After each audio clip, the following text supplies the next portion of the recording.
इन्द्रियम्बोधिमतां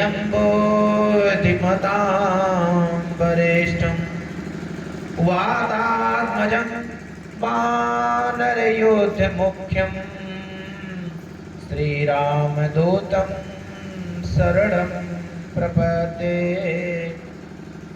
श्रीरामदूतं शरणं प्रपद्ये। सुंदरे सुंदरी सीता सुंदरे सुंदरः कपि सुंदरे सुंदरी वार्ता सुंदरे प्रभुच्यते। सुंदर सुंदर राम सुंदरे सुंदरी कथा सुंदरे सुंदरी सीता सुंदरे किन सुंदरम सुंदरे सुंदरी राधा सुंदरे सुंदराधेनु सुंदरे सुंदरी वार्ता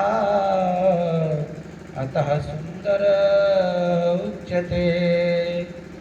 सुंदरे सुंदरो कान्हा सुंदरे सुंदरी कथा सुंदरे सुंदरी राधा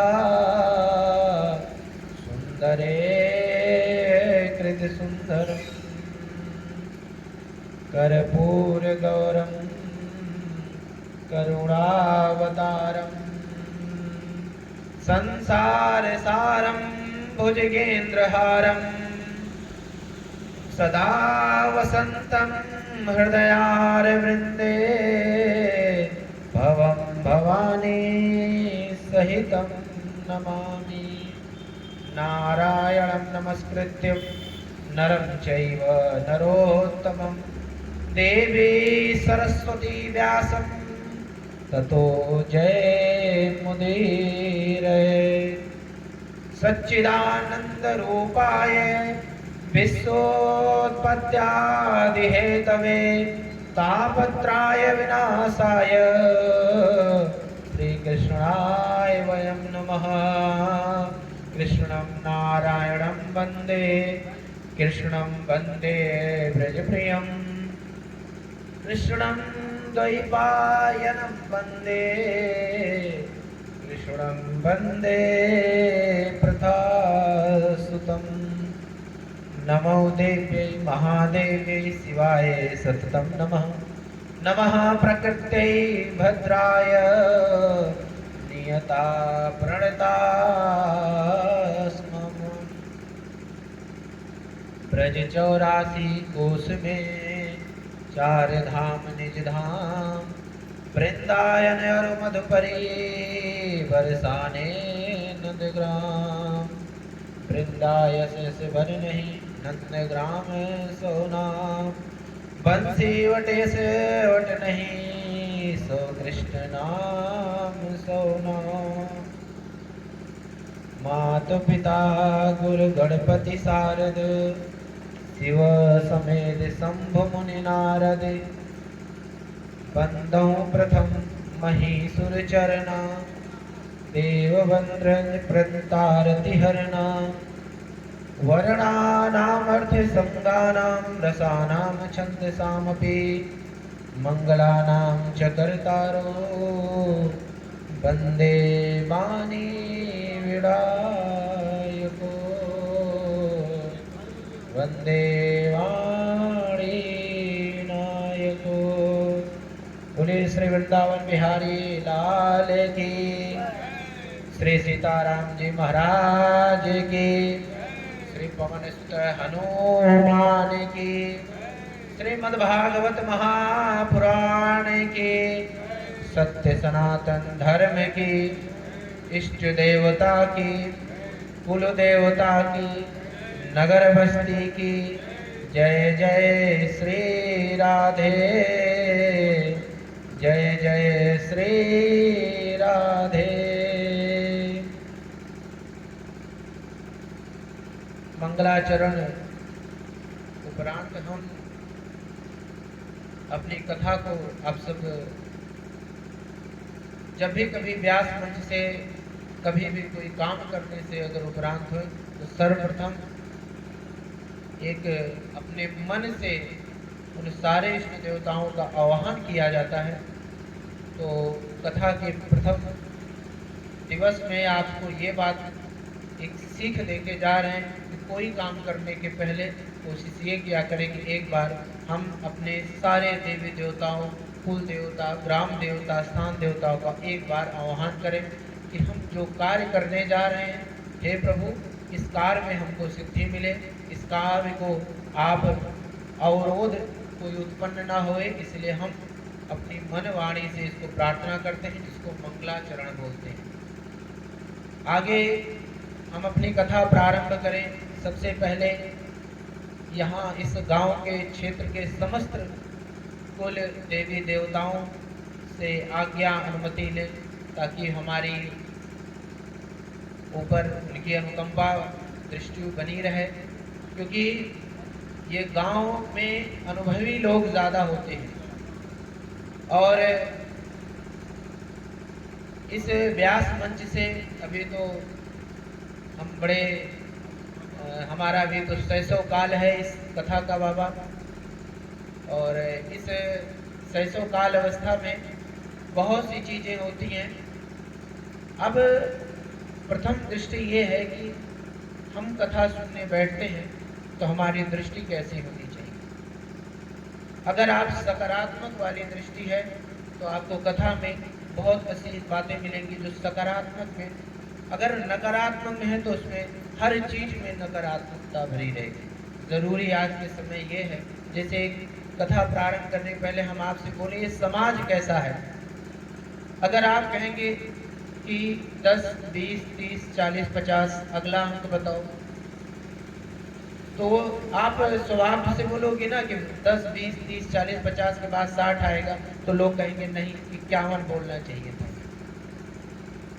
तात्पर्य ये है कि ये समाज दो अर्थी है।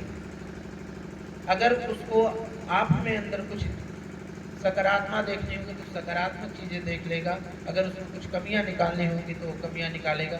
ज़रूरी ये है कि हमें क्या करना है। तो ये कथा में ऐसी बहुत सी चीज़ें रहेंगी। तो हम कथा प्रारंभ करें उसके पहले 4 श्लोकों का वर्णन है कि इसका एक और नाम है चतुश्लोकी भागवत। 4 श्लोकों में आगे चल के वर्णन करके बताएंगे 4 श्लोकों का क्या मतलब है। सर्वप्रथम भगवान ने 4 श्लोक सुनाए थे। अहमेवा समय आग्रे नाम यद सत्संग पश्चादहम यदे तक्ष सोशिष्ट सम्यम, मतलब 4 श्लोक। अब जरा सोचिएगा कि ये कथा 4 श्लोक से 18,000 श्लोक, मतलब ये कथा का पहला दृष्टांत ये है कि अगर तुम छोटे हो और तुमको अगर बड़ा बनना है तो सर्वप्रथम तुम भागवत का अनुकरण करो। क्यों? क्योंकि 4 से तुमको 18,000 कैसे बना दी इसमें सीख दी गई है। तो प्रथम दृष्टया में ये है कि कथा हम अगर छोटे हैं, हम बड़े निर्बल हैं, तो छोटे से बड़ा कैसे बनते हैं, ये कथा का पहला प्रारूप है। इसके में चारों में आत्म तत्व, देही तत्व, शरीर और ये भौतिक पर्यावरण के बारे में बोले कि इसी के बारे में भगवान ने बोला। आगे इन 4 श्लोकों से पूरी भागवत कथी है, तो चतुश्लोकी भागवत कही गई है। और एक बात और है, इसमें थोड़ी सी आप जरूर याद रखें कि जब आप भागवत के पुराण के 2 भाग देखते हैं तो इस भाग में सबसे ज़्यादा ज़रूरी ये है कि 2 महत्व हैं। एक आगे दिया है, पीछे दिए हुए हैं, और बीच में 12 स्कंद हैं, मतलब 12 अध्याय हैं। और 12 अध्यायों से अगर पूरा आप निचोड़ लेंगे, पूरे 345 कथाएं हैं। 345 मतलब 345 की कथा आपको सुननी है बाबा। और कम से कम इतना तो जरूर सीख लेवे हम कि हम अपने बच्चों को कम से कम कुछ कथाओं का प्रारूप तो समर्थवान करके उनको सिखा के जाने। तो हम अपनी बात कहें और उसके पहले थोड़ा परिचय दे दें कि कि हमारा जो बाल्यावस्था रहा है, जब 4 साल के थे तो हमारी जो दादी माँ थी हमको अयोध्या लेके गई। ब्राह्मण कुल में आजकल ब्राह्मण कुल में जो जन्म लेते उनकी बड़ी दुर्गति सी होती है। वही माता हमारे भी साथ था कि बड़ी पारिवारिक स्थिति ने तो ये हुआ कि इसको बाबा सो बना दो। हम अयोध्या गए और वहीं पर हमारे परम तुल्य गुरु डॉक्टर रामकरण दास जी महाराज, उन्हीं के सानिध्य में सुंदर भवन हमारा विद्यालय भी है, उन्हीं योगीराज संस्कृत महाविद्यालय है। और वहीं से विद्यालय में बच्चों को भागवत कथा का पारायण कराते हैं, सिखाते हैं, पूजन विधि कराते हैं। ये सब सारी बातें जब आप अयोध्या आएंगे, मैं बोल कम पाता हूँ, देख कर आपको समझ में आ जाएगा कि कथनी और करनी। कुछ लोगों में आदत होती है, ज़्यादा बोल जाते हैं, हम सब में बड़ा कम बोल मिलता है। तो हमारी शिक्षा अयोध्या में हुई। उसके बाद ठाकुर जी की इच्छा हुई कि पढ़ते पढ़ते हम डॉक्टर भी हो गए। पढ़ने के बाद एक देवनंदन गिरी जी महाराज दक्षिण भारत के आए थे। हम आपको जानकारी बताएं, MSc, हम PhD केमिस्ट्री भी हैं और BHMS डॉक्टर भी हैं। इसीलिए समस्त ग्रामवासियों से एक बात करते हैं कि आपकी जो मन की इच्छा हो, अगर हमारे बातों में तो आप जरूर मिलेंगे, आपको बड़ा हर्ष होगा। जब वो महाराज जी कहे कि एक बात बताएं बेटा, तुम योग्य तो बहुत हो, लेकिन अगर तुम ये सनातन धर्म ग्रंथ अगर पकड़ोगे तो शायद शुरुआती 8-10 साल 15 साल तुमको बड़ा संघर्ष करना पड़ेगा, क्योंकि तुम्हारी बोलचाल की भाषा दूसरी रहेगी और आजकल जो ट्रेंड चल रहा है इसकी भाषा दूसरी होगी। सर्वाइव करना बड़ा मुश्किल हो जाएगा। बस तुम 10 से 15 साल किसी तरह अनुभवी लोगों को आज्ञा लेते हुए आगे बढ़ना, और एक दिन देखोगे जो तुम करना चाह रहे हो इसमें और आगे। तो एक जो महाविद्यालय में मास्टर बन सके। अब आप ये सोचेंगे कि गुरु जी ये तो आप लंबी से फेंक रहे हैं, आजकल कौन सरकारी मास्टर नहीं करना चाहता। तो मैं आपको बताऊं, हमारा महाविद्यालय है, गवर्नमेंटेड स्कूल है और हम उसके प्रबंधक हैं। हम तो चाहें कोई एक पोस्ट बनाकर 70-80 हज़ार 90 हज़ार सरकार से ले लें, लेकिन मैं उन मास्टरों को देखता हूँ, उनके बच्चों को देखता हूँ। जैसे 28 तारीख को सैलरी आती है, 5-6 तारीख तक खत्म।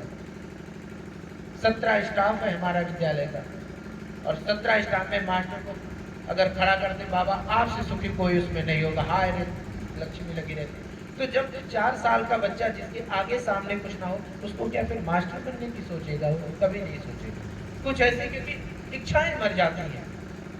तो इसीलिए कभी कभी हमारी, तो हम हमेशा बोलते हैं कि आपको ये कथा कहने की जरूरत है। तो मैंने मन में संकल्प हुआ कि ये सनातन संस्कृति संरक्षित कैसे की जाए, इसके विचार से मैंने ये एक उद्घोष, एक मन में संकल्प लेकर जगह जगह। अब हमारे ये पिता तुल्य हमारे पंडित जी हैं, इनके बारे में हमारा इनका मिलन कैसे हुआ, ये अपने बच्चों को हमारे स्कूल में विजय पूजन के पूरा सिखाने के लिए हमारे स्कूल में एडमिशन कराए। तो बस वहीं से हमारा पंडित जी के हुआ। तो बोले कि महाराज जी आप कथा होता कहिए। कभी लोग कहते हैं अयोध्या के लोग, हम कहे कि आदेश होगा, आज्ञा होगा, जरूर कथा कहेंगे। तो यहाँ पर हम बोले कि बाल विनय सुरिकर कृपा राम चरण रति में हो। अक्सर आप देखेंगे मैं कथा में ज़्यादातर रामचरितमानस के दोहा, छंद, सोरठा, चौपाइयों का, क्योंकि अयोध्या में रहा हूँ तो उसकी कहीं ना कहीं हमारे अंदर उसका अंश तो रहेगा कि ये कथा सकारात्मक से नकारात्मक की ओर, या फिर नकारात्मक से सकारात्मक, मैंने दोनों बात बताया। एक रसायन विज्ञान में एक होता है इक्विलिब्रियम, साम्य अवस्था। बाबा साम्य अवस्था ये होती है कि जब एक चीज कोई बढ़ने लगती है तो दूसरा ऑटोमेटिक कम होने लगेगा। तो भगवान क्या करते हैं, भगवान वो साम्य अवस्था बनकर इक्विलिब्रियम कांस्टेंट की तरह होते हैं, किसी को ज्यादा बढ़ने नहीं देते और किसी को कम नहीं होने देते। तो ये कथा में है, तो इसलिए मैं कहूँ कि मैं यहाँ बोलने आऊँ, उसके ऊपर बोलता हूँ कि कभी न हो नहीं बचन प्रवीणु, सकल कला सब विद्याहीन। मैं अपने पर बोल रहा हूँ कि ये 2-4 ग्रंथों का अध्ययन करने से कोई बहुत बड़ा विद्वान नहीं हो जाता। अपने अंदर जितनी ज़्यादा सीखते जाएं तो ये कहें कि कभी न हो नहीं बचन प्रवीणु सकल कला सब विद्याहीनु। और आकर है कि आकर अर्थ अलंकृत नाना छंद प्रबंध अनेक विधाना। इसमें आप देखेंगे अलग अलग कृष्ण भाषा में, कभी आप देखेंगे उष्णी छंद है, कभी बृहति छंद है। इस श्रीमद् भागवत में अलग अलग छंदों का बोलने का अलग अलग है। कभी कोई, जैसे आपने सुना होगा, जटाटवी गलत जले प्रभाविता विवस्थले गले वलम विलंबितम भुजंग तुम दमालिकम डमट डमट डमट डम निडाल रोड डमरो हम चकार चंडो टांदो न तो हम न शिवम शिव। अब ये किस तरह बोली जाती है? उसी तरह अगर आप बोलते हैं कि वर्णानाम मर्द संगानाम रसानाम छंद सामपि मंगलानाम च कर्ता और वंदे वाणी विनन, ये दूसरा पद हो गया। जैसे व्याकरण के लक्ष्य सिद्धांत कोटि में आता है कि सौ जस्मो छष्टाभ्याम भ्यस के भ्याम भ्यस घसी घसमो से। अब ये वाला तीसरा पद हो गया। मतलब ये कह रहे हैं अलग अलग विधा से ये चीजें कही गई हैं और इसमें पारंगत हो पाना बड़ा कठिन होता है। इसमें क्या है, इसमें अपने गुरुजनों का, अपने लोगों से साथ मिलकर आगे बढ़ना। तो अपने और बहनों की मैं इस कथा में यही है एक सिखाने की कि जो नकारात्मक रूपी संसार है, बाबा ये सकारात्मक रूप में कैसे जा रहे हैं, इसके लिए यहाँ एकत्रित हुए हैं। तो पहला इसमें है कि अब आइए हम प्रवेश करें यहाँ पर कि जब भागवत के महत्व शुरू होते हैं तो इसमें पहला संवाद आता है कि देवर्षि नारद की भक्ति से भेंट होती है। बड़ा रमणीक इसमें है कि आखिर नारद जी कौन है।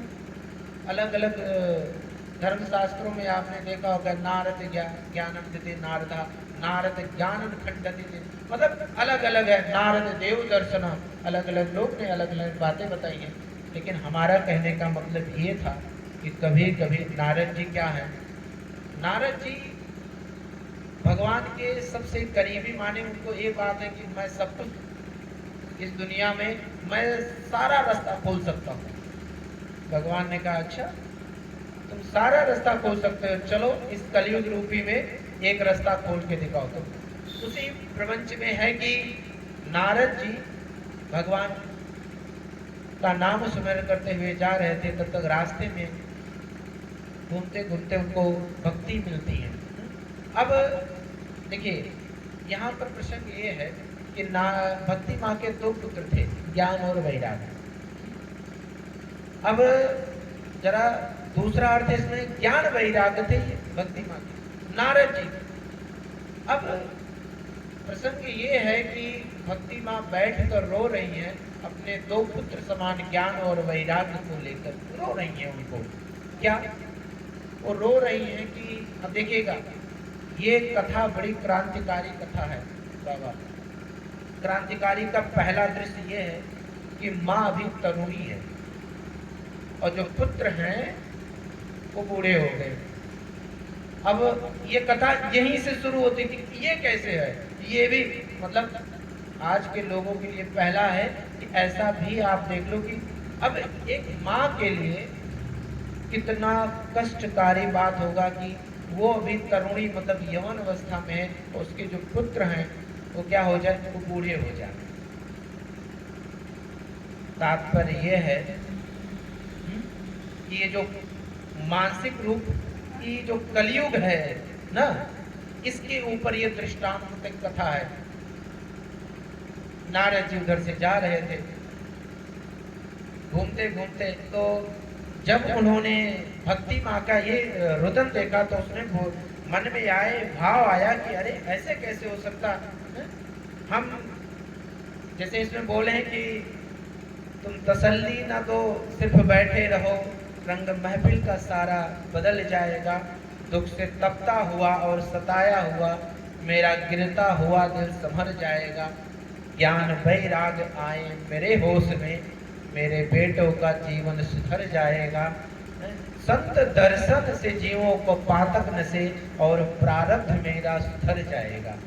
उनका भाव होता है कि किसी तरह हमारे पुत्रों का ये जो है, ये जो समस्या है ये दूर उठे। तो बोले हैं नहीं तपोधनम वेदस्य ज्ञान अपि कर्मणा हरिवंशदा भक्त्यानाम प्रमाणम तत्र गोपिका।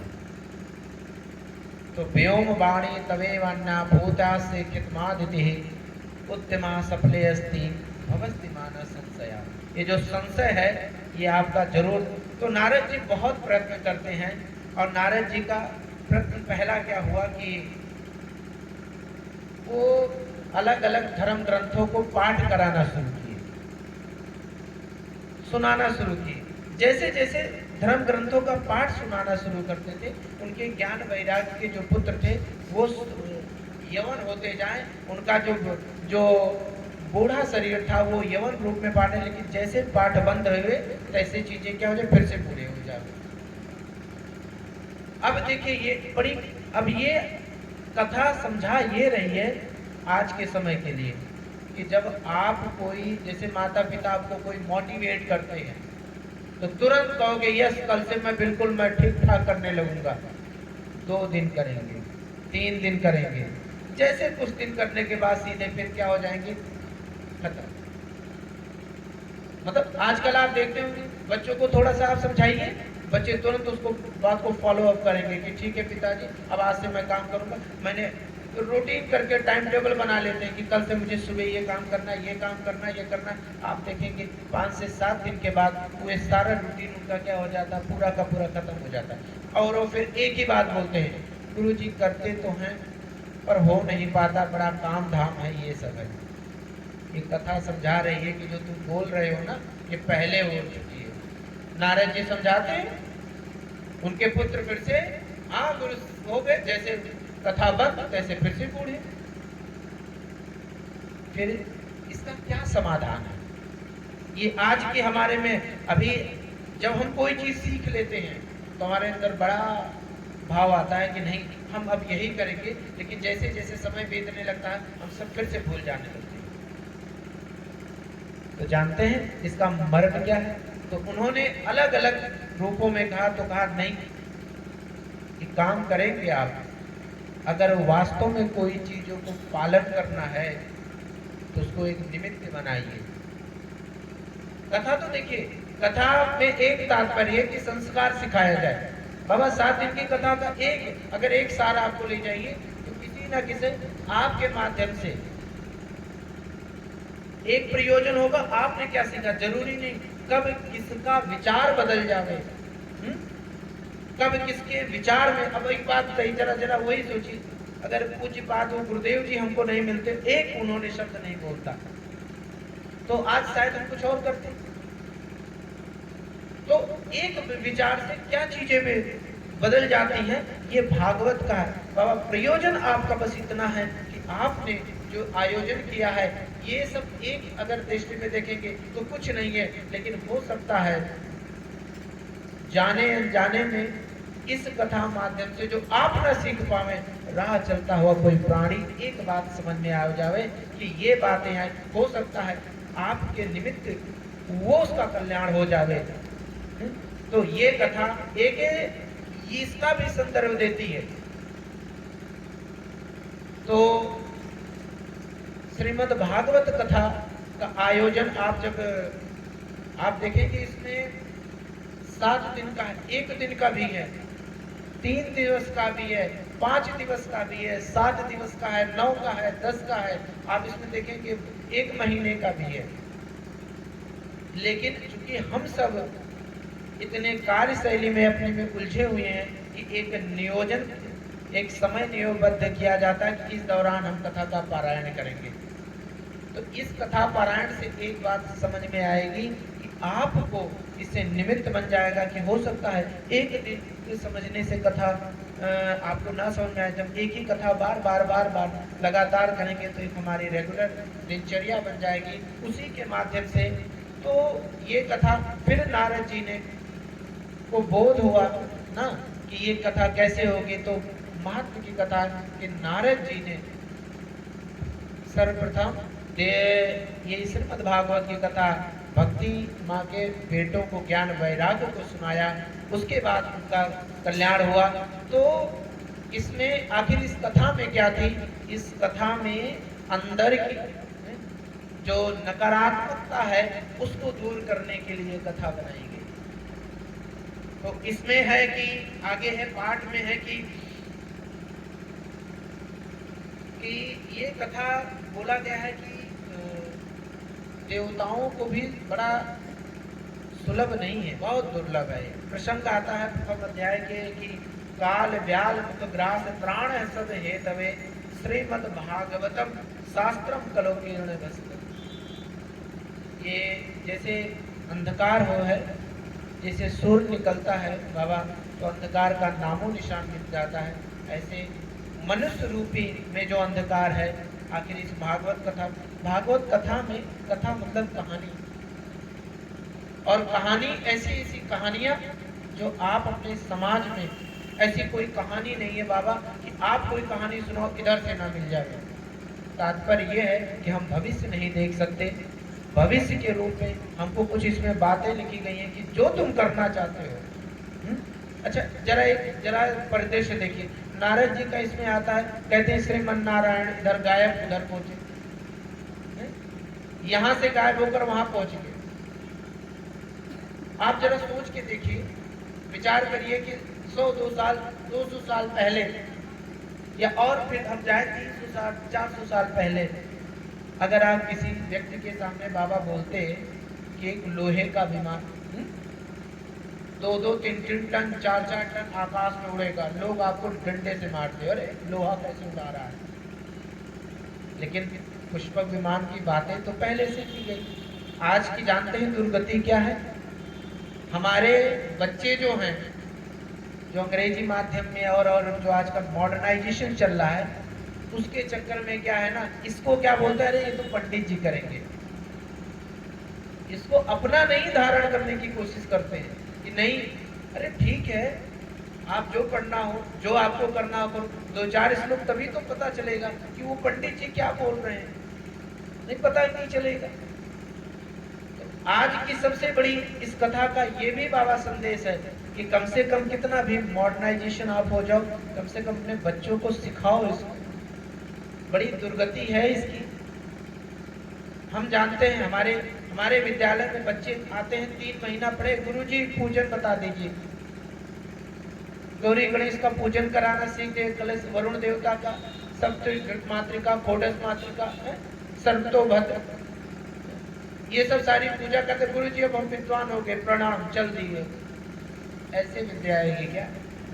18 पुराण है, उपनिषद है, संहिता है, आखिर इसको कौन पढ़ेगा? इसको पढ़ने के लिए इसीलिए कहीं ना कहीं ये हुआ कि ठीक है, देखो आप ही के बीच हम भी उठ के आए हैं, अगर हम वो पढ़ने के बाद नहीं कर सकते हैं तो आप क्यों नहीं कर सकते? जैसे बोलते हैं ना, पहले करके दिखाओ, बता करके तब दिखा रहे हैं। तो जरूरत आजकल ये भी है कि समस्त नगरवासियों से ये भी बड़ा अनुरोध है कि ये कथा का पहला संदेश ये भी देती है कि कम से कम अपने बच्चों को ये जो संस्कृत के मूल पाठ हैं, कम से कम 2-4 छोटे छोटे बच्चे हैं, कम से आजकल तो और बड़ा सुविधा हो गया, अरे आप बोल नहीं सकते तो कम से कम सुबह सुबह घर में थोड़ा सा भगवान की ये सब सारे तो ऑडियो फॉर्म में बजाते रहो, सुनते सुनते याद हो जाए। कहीं सुने के फल प्रभु ये का, भगवान ने हमारे को क्या दिया? हमें या तो बार बार चीजें से पढ़कर करें, या देख कर करें, या सुनकर करें। तो ऐसी चीजों से ये भी संदेश है कि हमें सीखना आना चाहिए। तो अज्ञान ध्यान विध्वंस कोटि सूर्य समप्रभा सूताख्याई कथा से आरम मम करडल। तो बाबा ये पहली बात ये है कि ये कथा क्या करती है, हमारे अंदर के जो कलुष भरे हुए हैं, जो संदेह भरे हुए हैं, इसको मिटाती है ये। और दूसरी बात, कथा क्या है? ये कथा प्रश्न और उत्तर है, और इसके सिवा कुछ भी नहीं है। ये एक प्रश्न है और दूसरा उसका उत्तर है। तो कथा का ये भी तात्पर्य, अब आजकल साइंस के लोग बोलते हैं ना, साइंस के लोग क्या बोलते हैं? साइंस के लोग कहते हैं कि जब तक आपके मन में प्रश्न नहीं आएगा, जब तक आपके अंदर खुद इच्छा नहीं आएगी, तब तक आप विज्ञान नहीं समझ सकते। तो वही चीज तो इधर थी। भगवान सुखदेव जी का इतने आगे कथा आएगी, क्या आसानी से परीक्षित सुन पाते सुखदेव भगवान को? नहीं, जब तक उनके मन में प्रश्न नहीं आएगा। तो बाबा अगर कोई आपसे पूछे कि ये क्या है, ये प्रश्नोत्तरी की कथा है। प्रश्न कैसे होने चाहिए? ये मन के जो झंझावात हो। अब आजकल जैसे मन का झंझावात कैसे चलता है, आजकल बच्चे छोटे छोटे जब नवयुवक हैं, हर घर में माता पिता क्या कर रहे हैं, बचने के लिए ले बाबू मोबाइल देख ले तू उसको। जानते हैं इसमें हमारे में उनकी मानसिकता क्षीण होती जा रही है। इसको भी इस व्यास पीठ से बोलने का तात्पर्य कि थोड़ा सा रोकिए। अगर आप रोकेंगे नहीं तो आपके लिए भविष्य में आप ही के लिए वो उनको रोकिए संस्कार, क्योंकि अगर संस्कार मिला रहेगा तभी जाके उनको सद्बुद्धि मिलेगी। और शुरू में हम अपने आप को, जैसे होता है कि बच्चा थोड़ा व्यस्त रहेगा, हम अपना काम कर लेंगे, ये बहुत नुकसान होता जा रहा है। रोके उसको। आगे है इसमें कि परीक्षे कथा व्याकुल सभायाम संत सुखे सुधा कुंभम ग्रहित संवेद। तो इसमें प्रसंग है कि देवता लोग आते हैं सुखदेव भगवान के पास और कहते हैं कि ये अमृत का कलश सारे लोगों को परीक्षित को पिला दीजिए, हमको कथा। उन्होंने कहा, एक कहा कि सुखम नववितम सर्वेश्वरकार कुशला सुरा। सुखदेव जी कहते हैं अरे ये देवता लोग तो अपने कार्य बनाने में बड़े कुशल हैं। कथा सुधम प्रेक्षा में कृत्य सुधामिमम। आगे तुलना करते हैं कि क्या है ये कथा, क्वा सुधा क्वा कथा लोके क्वा क्वाचा क्वा मणिमहान।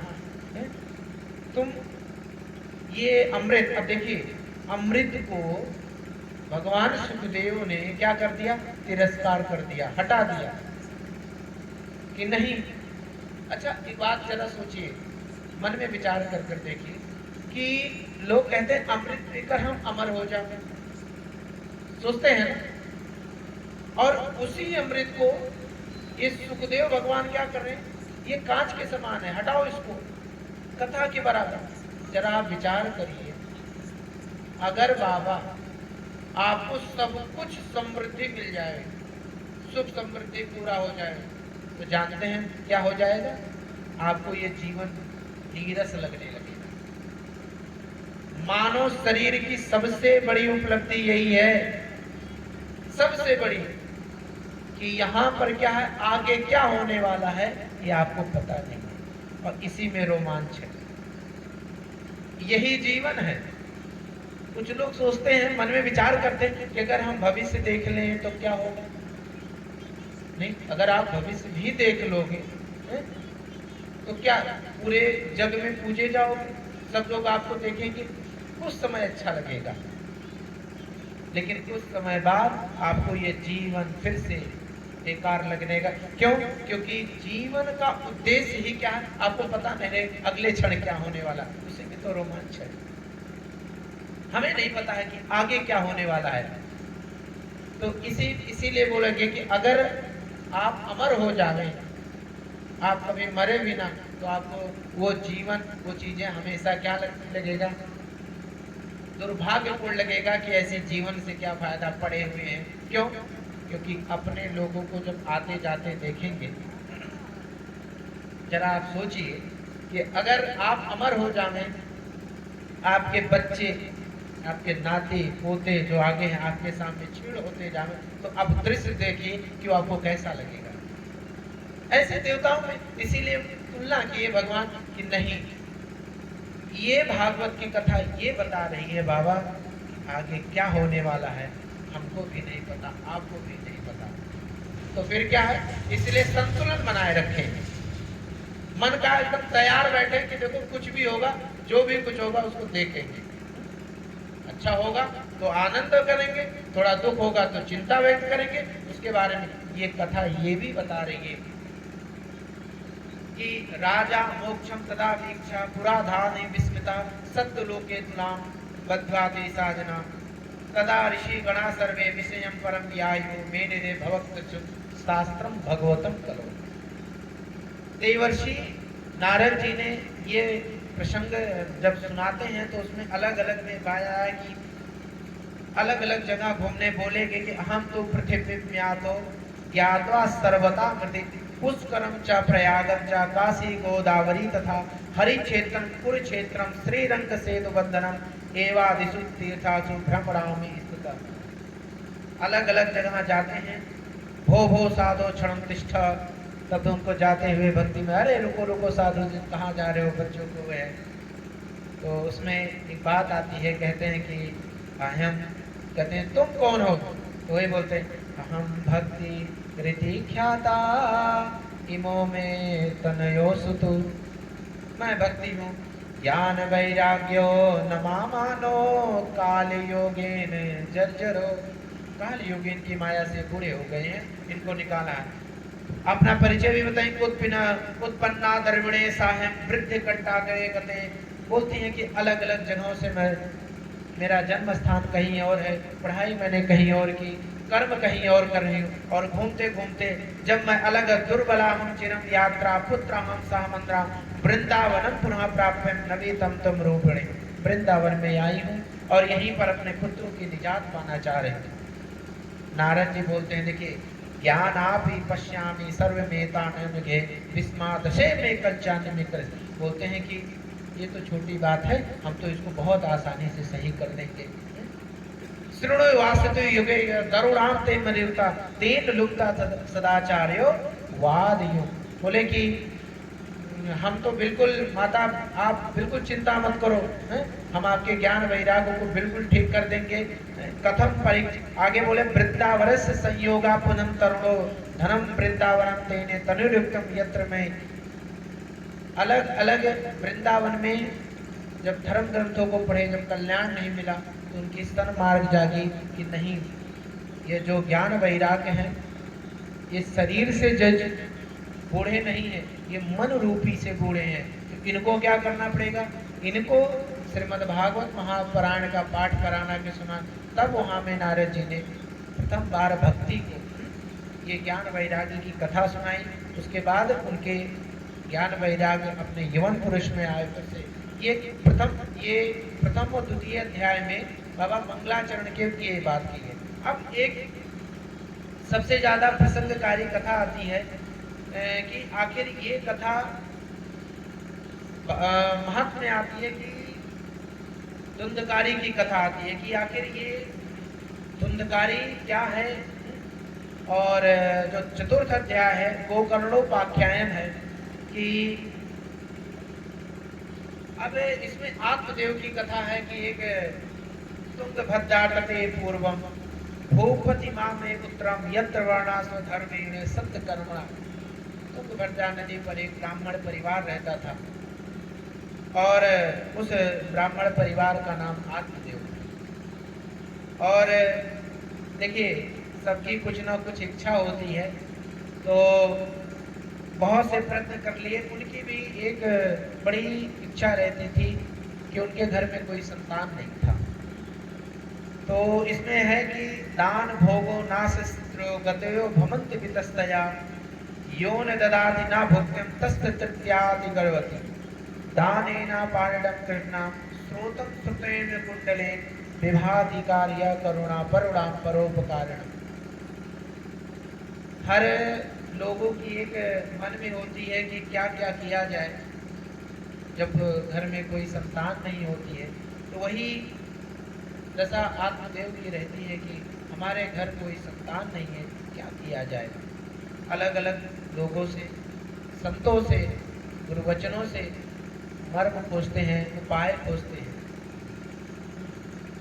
उपाय खोजते हैं कि क्या मिले प्रभु कि हमारे, क्योंकि होता है ना पुत्रेष्णा, जब भी कोई गृहस्थ जीवन में अगर कोई संतान ना हो तो उस गृहस्थ जीवन को वो अपने आप को बड़ा नीरस समझते हैं। जैसे सारे लोग में तो उनकी भी एक है।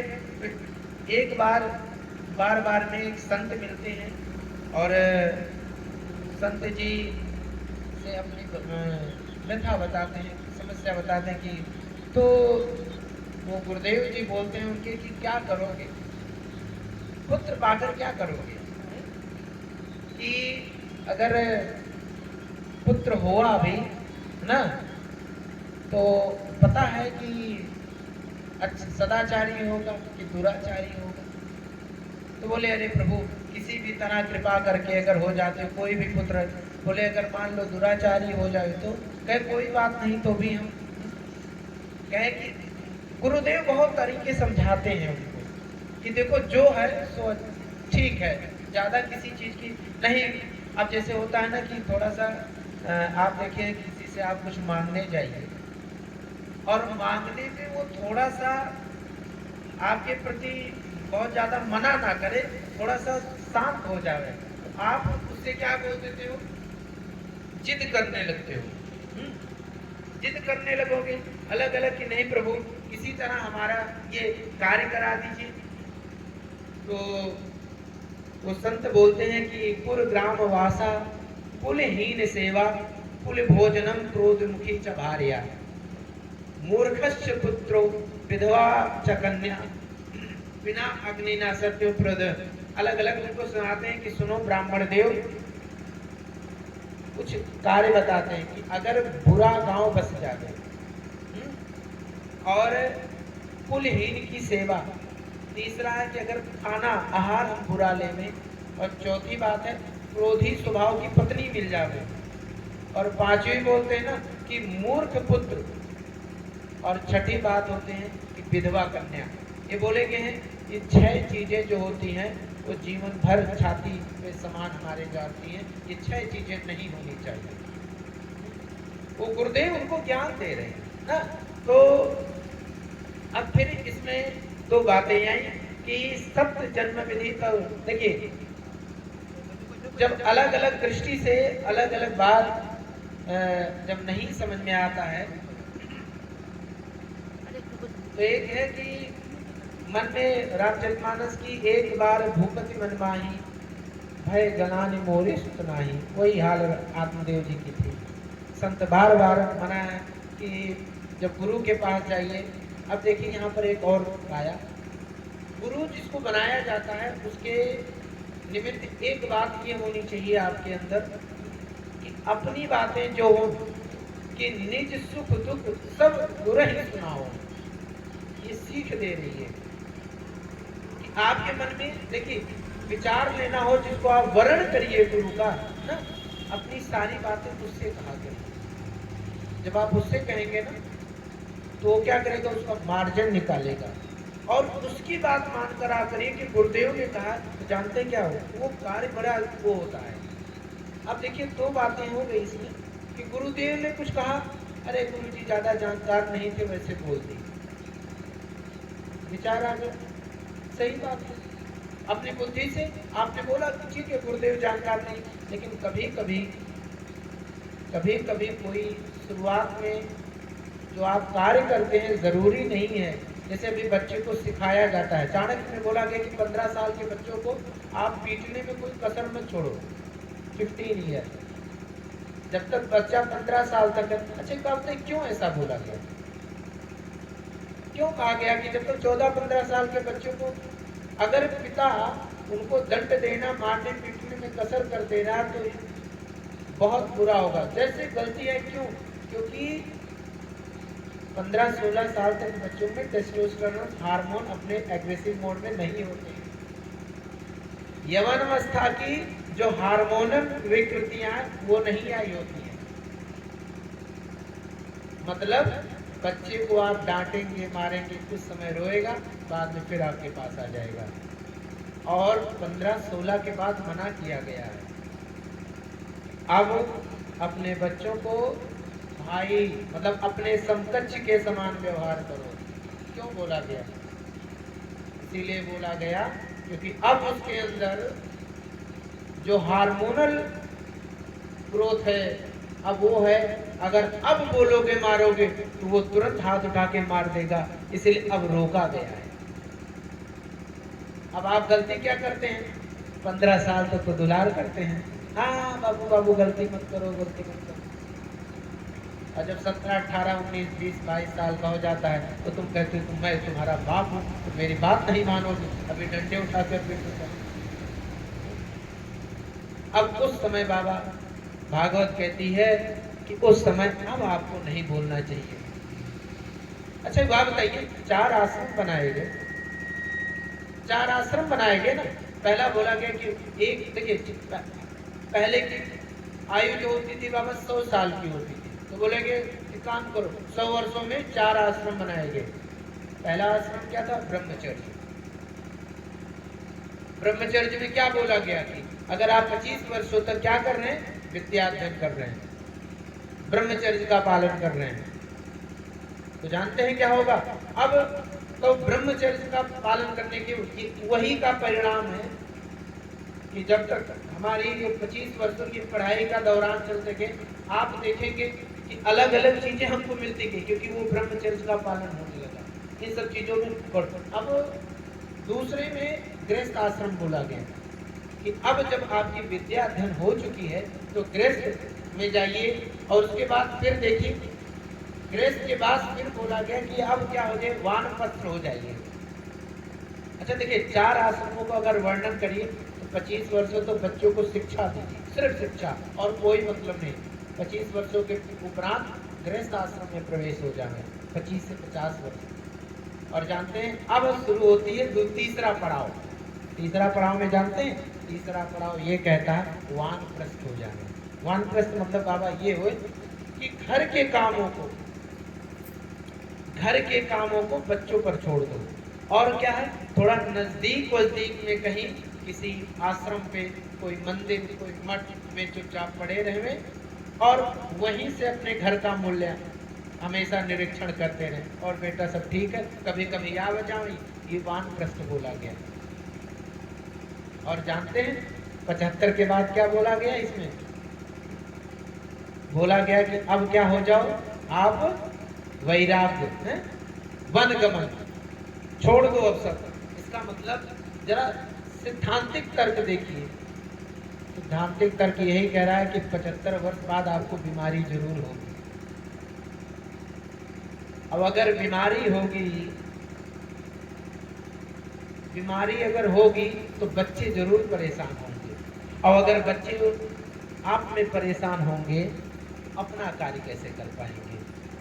इसीलिए पहले के आश्रम में बनाया गया कि वनगमन कर दो, छोड़ जाओ। क्या होगा?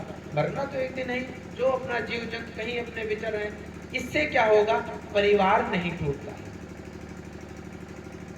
तो हमारे जो धर्म ग्रंथों की व्याख्या है, इसकी बड़ी अपने बच्चों में हमेशा अति गहन के साथ बताएंगे, तब जाके, क्योंकि बड़ा सैद्धांतिक तर्क दिए गए हैं। तो वही आत्मदेव जो गुरुदेव जी ज्ञान दे रहे हैं कि ये सबसे कुछ नहीं, कि आगे सन्यासी बोलते हैं कि उक्तावे काम नसाए और धीरज काम बनावे। एक बड़ी बात है कि उक्ताइए मत आत्मदेव जी, जो आप बोलते हैं अनुकूल से संकल्पा प्रतिकूलम वर्जनम, बहुत ज्यादा उत्तेजित होकर करेंगे, क्योंकि उनको नहीं, गुरु जी हमें किसी तरह उपचार बताइए, हमारा वंश तो वंशहीन है। तो बहुत जब आग्रह करते हैं आत्मदेव जी, तो कापन्य दोषो बहस्व भावा पृच्छामि त्वाम सर्वतमोर चेता, कि तब जाके उन्होंने बोला कि एक काम देते हैं आपको, एक फल के रूप में दिए कि इसको ले जाइए और पत्न्या पाणो फलम दत्वा स्वयं यथाचितम, फल देते हैं तो कहते हैं ले जाइए अपनी पत्नी को। देखिए यहाँ पर बोला गया कि बड़े सकाम भाव उसी हाथों से उनको फल खिला दीजिए, और अगर भगवान की कृपा रहेगी तो आपके घर क्या होगा? पुत्र जरूर उत्पन्न होगा। आत्मदेव जी बड़े खुशी से आते हैं और वो फल जो है अपनी पत्नी, देखिए एक उनकी जो पत्नी है धुंधुली, देखिए यहाँ पे एक और बात आया कि बच्चों के नाम भी बहुत सोच समझ के और बहुत दूरगामी होकर रखना चाहिए। कभी कभी उन नामों का अंश बच्चों पर पड़ जाता है। अब फिर बोले, अब देखिए इसमें अलग अलग प्रकार की बात आएगी, अरे बाबा आप माँ कह रहे हो हम तो ऐसे ऐसे नाम को देखे हैं, ऐसे लड़कों के नाम देखे कि अजय नाम है, अजय, और पता चले जितना बार वो देता हमेशा सब पराजय ही होता है। देखिए, कुतर्क की भावना अलग है और सकारात्मक तर्क से लेकर अलग है। हर चीज में देखेंगे तो इसमें तो आए उन्होंने, तो आत्मदेव की जो पत्नी थी धुंधली, तो धुंधली आज के समय में आज की जो महिलाओं के प्रति जैसा विचार होता है उस तरह की वहाँ पे कि नहीं, हमारा शरीर बिल्कुल यवन रूप में होना चाहिए, हमेशा सुंदर रूप में होना चाहिए। तो इसीलिए जब आत्मदेव फल लाकर धुंधली को देते हैं तो पहले मन में विचार आया। देखिए, दो भाव आता है। भाव एक आया कि जो गुरु प्रसाद मिला उसको हम पारायण कर लें, खा लें, चलो ठीक है कुछ। देखिए, कभी कभी काम क्या होना चाहिए, हमें किंतु परंतु नहीं देखना चाहिए। इस पूजा विधि में बाबा जैसे एक दृष्टिगत ये हो जावे, अलग अलग है कि एक आसन ही देकर बैठना चाहिए। कहेंगे अरे बाबा आप तो सोफे पे बैठे, तो ये नहीं, ये कथा का मार्मिक ये है कि नहीं, ये कथा हमें अपनी खुशी के लिए हमको जैसे यथोगति, अरे हम इतना नहीं, भगवान ठाकुर जी चाहेंगे अलग अलग में जैसी स्थिति हमारी रहेगी हम वैसे से कथा सुनेंगे, उसी भाव में सुनेंगे, ये भाव होनी चाहिए। अब जैसे कहीं वैदिक मंत्र हो, उच्चारण हो रहे हैं, अब आप जरा सोचिए वैदिक मंत्र उच्चारण होने में क्या होना चाहिए, उसका ध्यान होना चाहिए। अब मान लीजिए कोई शौच क्रिया कर रहा है, हमारी आवाजें सुनना तो वो बंद कर देंगे, ऐसा नहीं होता। ये सारी चीजें ऐसी नहीं होनी। इसमें भाव ये होना चाहिए कि जिस भाव में हम वो करें, हमको हर चीज अच्छे भाव से। तो ये दूसरा संदेश ही हमें अपना भाव बड़ा पवित्र लेके, जो हो रहा सो ठीक हो रहा, हाँ ठाकुर जी चाहेंगे इससे और दिव्य होगा। तो इसी पर है कि नाम बहुत अच्छे होने चाहिए। और दूसरी बात, जब भी कोई बड़ा, जब भी कोई गुरुवर के स्वरूप में कोई हमें कुछ बोलता है तो उसको आशे वचन मानकर कर लेते। धुंधली की तरह उसमें किंतु परंतु नहीं करना चाहिए कि आगे बोले कि इसमें जब वो देते हैं फल तो वो खाती नहीं है, और उसकी एक बहन रहती है, उससे पहले सलाह मशवरा करने के बाद, सलाह मशवरा करने के बाद वो कहती है कि ठीक है कि ये पंडित जी लोगों के दिए हुए फल जो होते हैं किसी काम के नहीं होते हैं, और आप ही काम करो। ये इन बात की परीक्षा करने के लिए उनके यहाँ एक गऊ थी, और गऊ भी बाज के रूप में थी, वो फल जो है उस गौ माता को खिला दिए। कुछ समय उपरांत क्या हुआ, कुछ समय उपरांत धुंधली अपने आत्मदेव से झूठ बोलने लगी कि नहीं, आपने तो फल दिया, बिल्कुल काम कर रहा है, हम पेट में हमारे एक शिशु पल रहा है। आगे फिर आया कि समय समय जैसे बीता, कुछ उपरांत तो आत्मदेव जी के यहाँ तो जो गाय थी वो एक बछड़े को जन्म दी। और देखिए वो गौकर्ण भगवान हुए, और देखिए गौकर्ण का जरा स्वरूप देखिए, गाय के रूप में, बछड़े के रूप में होना चाहिए, शरीर मानो जैसे कान गाय की तरह। अब जरा आप सोचिए, आज के समय की हम सब तो सर्जन लोग क्या कराते हैं बाबा, प्लास्टिक सर्जरी कराते हैं, अलग अलग इधर का अंग उधर लगवाते हैं। ये विचार कहाँ से आया, किसी और धर्म ग्रंथों में तो नहीं है। आप हमारे जब पुराण को उठाएंगे तो उसमें दिखेंगे क्या, गणेश, ये क्या है। अब जरा सोचिएगा, वैज्ञानिक तर्क, आज के मेडिकल साइंस के लोग क्या कर रहे हैं, हाथ लगा दे रहे हैं, लीवर ट्रांसप्लांट कर दे रहे हैं, किडनी ट्रांसप्लांट हो जा रही है, अभी तक सर का ट्रांसप्लांट नहीं सीख पाए, कोशिश कर रहे हैं। लेकिन बाबा कोशिश सबकी चल रही है। अच्छा आप ही इसको प्रमाण देखिए, फर्स्ट टाइम पहली बार तो इसमें खुद बोला गया कि हमारे गणेश भगवान के सर कट गए, दूसरे के हाथी के सर लग गए, और क्या है, जागृत के रूप में है।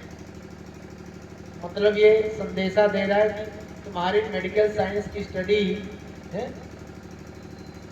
अभी ये भगवान के स्वरूप में पहले से विद्यमान है, अभी तुम्हारी उतनी पढ़ाई नहीं पूरी हो गई। और आपको माता जी बताएं, हमको इस सारे शरीर के नसें पता है, हड्डी, चाहे फैलेंजेज हो, चाहे मेटाकार्पल हो, चाहे कार्पल हो, ये सारी चीजें।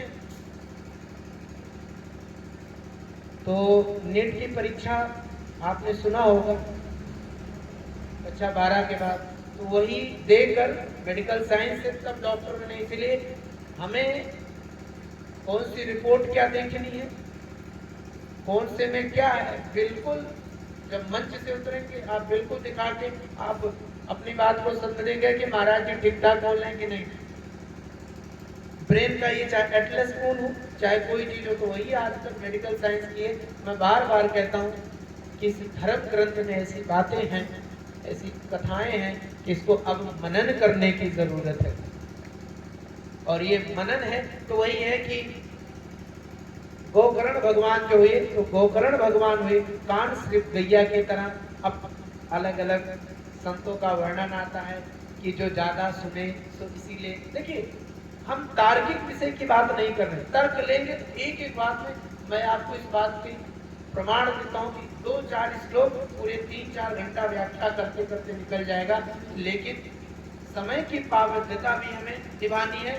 हर श्लोक, हर अध्याय से मेरा है कि इस व्यास मंच से कम शुरुआत की 2-4 जो उसमें मुख्य बातें हैं, मेरा एक है, हर इस अध्याय से बाबा 2-4 मंत्रों का जरूर उच्चारण करूंगा ना, चाहे कथा का थोड़ा सा काटना पड़े, चाहे वो पड़े, ये भाव है मेरा।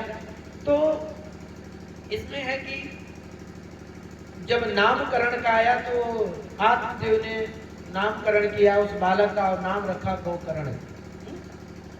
बोले कि गौवा के समान जिसके कर्ण, मतलब गाय के समान जिसके कर्ण है उसको गोकर्ण।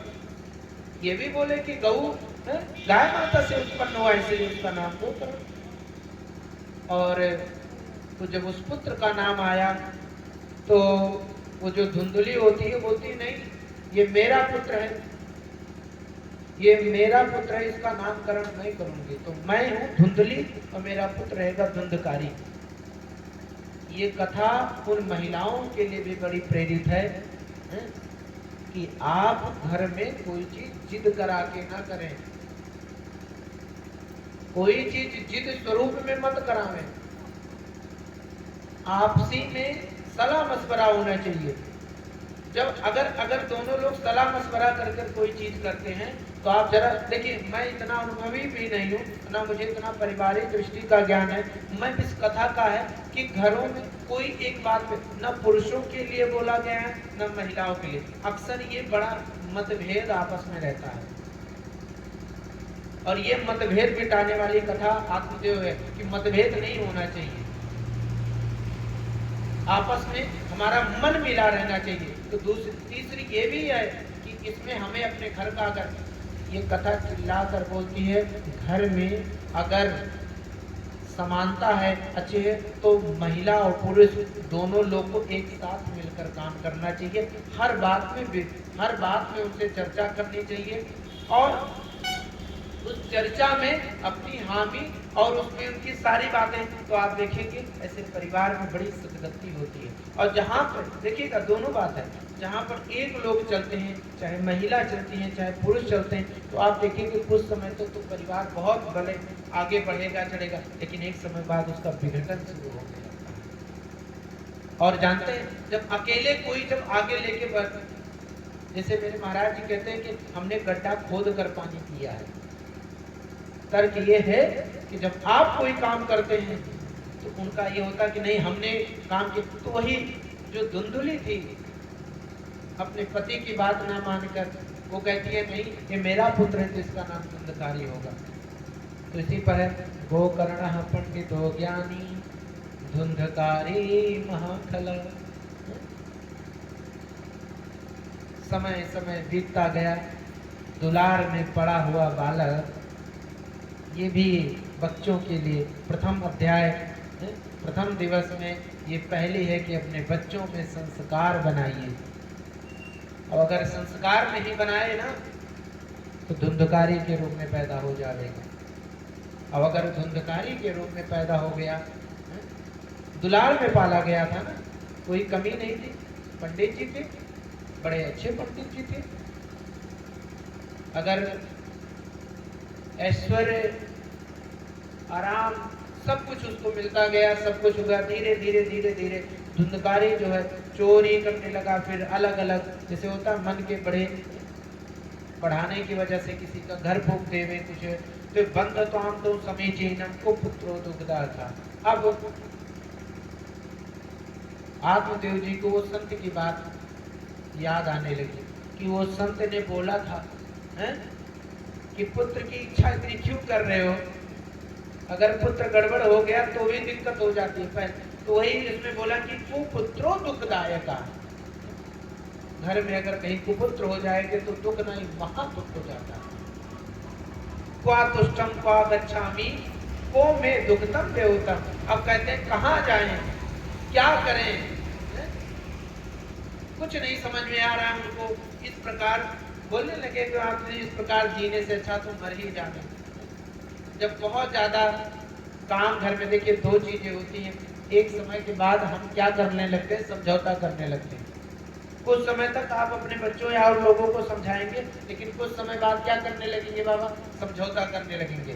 तो आत्मदेव जी कुछ समय बाद क्या करने लगे, सोचने लगे ये तो धुंधकारी मेरी बात मानेगा नहीं। तो उन्होंने क्या उठाया, अपना कमंडल उठाए और चल दिए वनगमन की ओर। बोले हम तो अब इसके आगे। जब पिताजी छोड़कर घर चले गए, अब सामंत किसके ऊपर आ गए, माता जी पर आ गए। अब माता को मारने लगा, दुलार में पला हुआ वाला। जरा सोचिए उस माँ पर क्या बीतेगी। अच्छा, आपने जरा सोचा होगा कि माएँ जब बच्चे छोटे होते हैं, हमको तो नहीं, हम तो कथे के जब छोटे स्वरूप में होते हैं कब जब शंका करते हैं कब बिस्तर गीली हो जाए। तो एक बार किसी मैया ने बोला था, क्या बताएं महाराज जी, जब हमारा जो पुत्र हुआ था, जब ठंडी का, अब तो वो सब पहनाने वाला आ गया है, पहले ऐसा नहीं होता था। पहले ऐसे माता जी कहते हैं कि बच्चों को लेकर बगल में सुधर भीग जाता था, उधर अपना हो जाती थी, बगल में उसको बाबू को, तो बार बार सोने की वजह से वो जो गीला वस्त्र होता था वो सूख जाता था। इस तरह से बच्चों को पाली। अब जरा सोचिए इस तरह की जब माता अपने पालन किए रहे, उसके बाद बच्चे अगर कोई और तरह की बातें करने लगे तो कितना कष्टकारी हो जाता है। तो इसमें है कि ना चेन्द्रस्य सुखम किंचित सुखम चक्रवाणिना सुखमास्ति विरक्तस्य मृत्ययानि सा। तो आगे बोले, अब एक बार जब धुंधली अपने धुंधकारी को समझाने की कोशिश करने लगी तो बोलता है, कस्य माता पिता कस्य भाई सहोदरा अर्धकालीन संबंधा का कस्य परिवेदना। अब लोग धुंधकारी, अरे कोई किसी का माता पिता नहीं। जरा देखिए इतना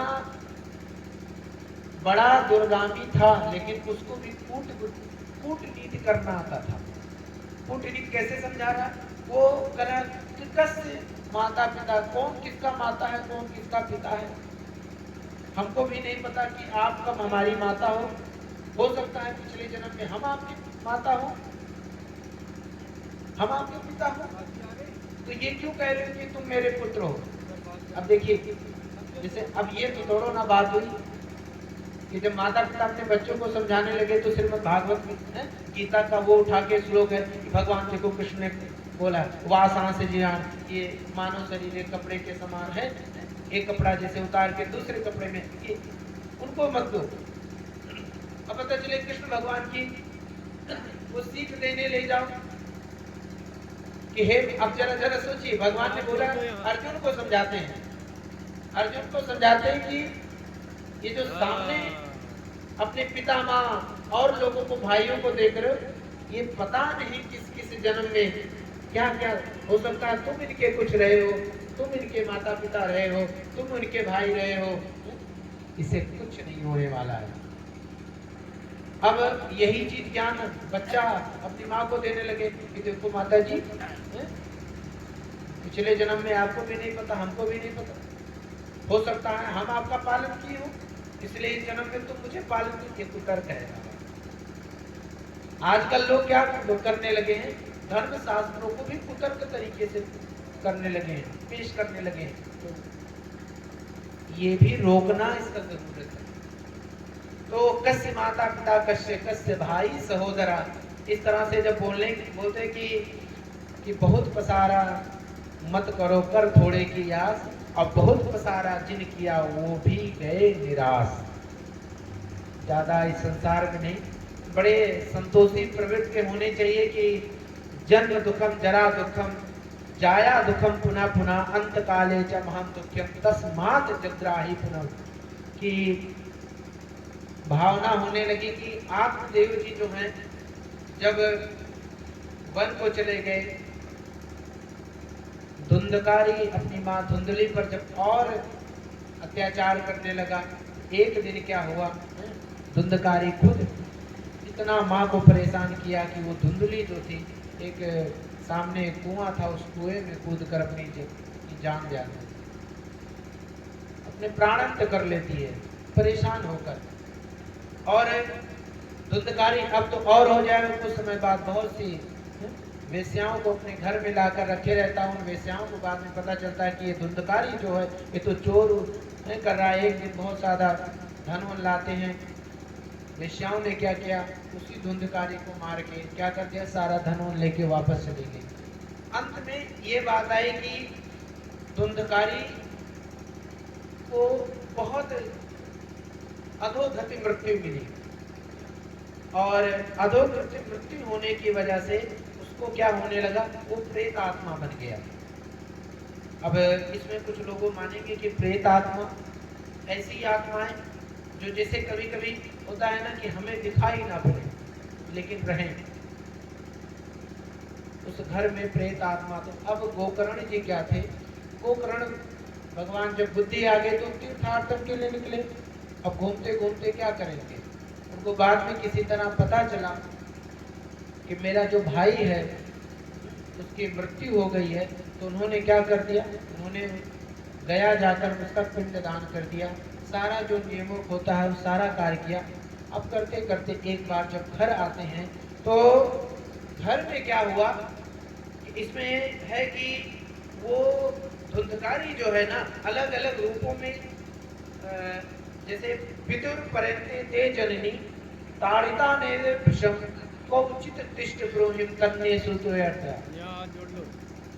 स्त्रियाम नयनम तो विश्वासम दृष्टानाम कार्ये बुधम विश्वासे या स्थितो मूढ़ा सा दुख परिमिस्ते। तो इसमें आने लगा कि अलग अलग प्रसंग में यस्मात् तीर्थे संयुति श्राद्ध निर्वति, सब कुछ सारी दान क्रिया आत्मदेव जी अपने भाई का करते हैं।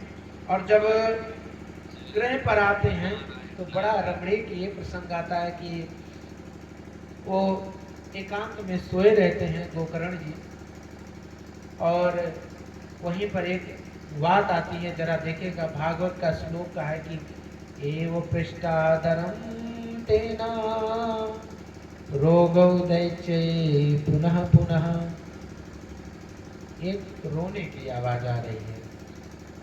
गोकर्ण जी सुन रहे हैं कि हमारे घर के कोने में कहीं रोने की आवाज आ रही है। असक्तो वचनोच्चारे संज्ञा मात्र चाकरः। गोकर्ण जी देखते हैं कि एक अंदर से जब पास में जाकर देखते हैं तो बोल रहे हैं कि रूप में बैठा हुआ है, कभी कभी अलग अलग रूपों में कभी बकरे के रूप में आ जावे, कभी किसी और रूप में आ जावे, लेकिन वो बोल नहीं पा रहा है। कौन? बाद में इसमें बोलते हैं कि प्रेत बोलता है कि प्रेतात्मा, धुंधकारी की प्रेतात्मा बोलते अहम। देखिए भाई में कितनों लड़ाई हो, लेकिन अगर भाई एक दूसरे से आकर जैसे होता है चरण स्पर्श झुक जावे, तो मेरा मानना है ना कि वो भाई एक दूसरे को बैर भूल जावे, झुक जावे बस। धुंधकारी इतना महाखल था, लेकिन उसने एक बात बोला, अहम भ्राता त्वदीयोऽस्मिन् धुंधकारी नामितः, मैं तुम्हारा भाई धुंधकारी, स्वकीनम दोष ब्रह्मत्वं नासितम ते जेमयः।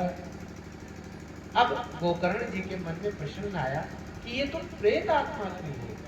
मैंने तो तुम्हारा बहुत विधिवत सारा दान क्रिया किया, ये क्यों तुम इस आत्मा में ऐसे क्यों रो रहे हो? तो बोलते हैं, तो धुंधकारी बोलता है कि कर्मणा नास्ति संख्या में महाज्ञाने विवर्तने लोकानां हिंसायं स्वामे दुखिनो पुरः। इतना मैं कुकर्म किया हूँ मेरे भाई कि तुम ये जान नहीं पाओगे, ये मेरी इतनी जल्दी उत्पन्न नहीं, इतनी जल्दी मुझे मोक्ष नहीं मिलेगा। तो फिर क्या? त्वर्थम तु गया पिंडो मया दत्तो विधानता तत्कथम नैव मुक्तोसी ममाचार्यम तयाम्यम। तब अब ये आई कि सारा पूजा पाठ कराए, यहाँ हमारी मुक्ति नहीं हो सकती। तो मुक्ति गोकर्ण जी कहते हैं कि अच्छा, तुम्हारी मुक्ति का एक और साधन है, क्योंकि तुम प्रेत आत्मा हो ना, और प्रेत आत्मा के लिए क्या होना चाहिए? अब तुम 7 दिवस, 1-2 दिन के लिए नहीं, तात्पर्य ये है कथा का कि जब कोई अति जलील हो जावे, अधमाधम हो जावे, जब चारों तरफ से पूरी रास्ता रुक जावे, तब ये कहती है कि श्रीमद् भागवत कथा का पारायण करो। तो एक दिन नहीं, एक निश्चित अंतराल पर करो, तो तुम्हारी क्या हो जाएगी? तुम्हारी सदगति हो जाएगी। तो गोकर्ण जी उसी में बोल रहे हैं कि तात प्राक्तम दृष्ट्वा लोकाम अस्मिन् च दायतः। तुम्हारा निवारण के लिए उपाय है। उपाय ये है कि तुम्हें 7 दिवस कथा पारायण करनी पड़ेगी।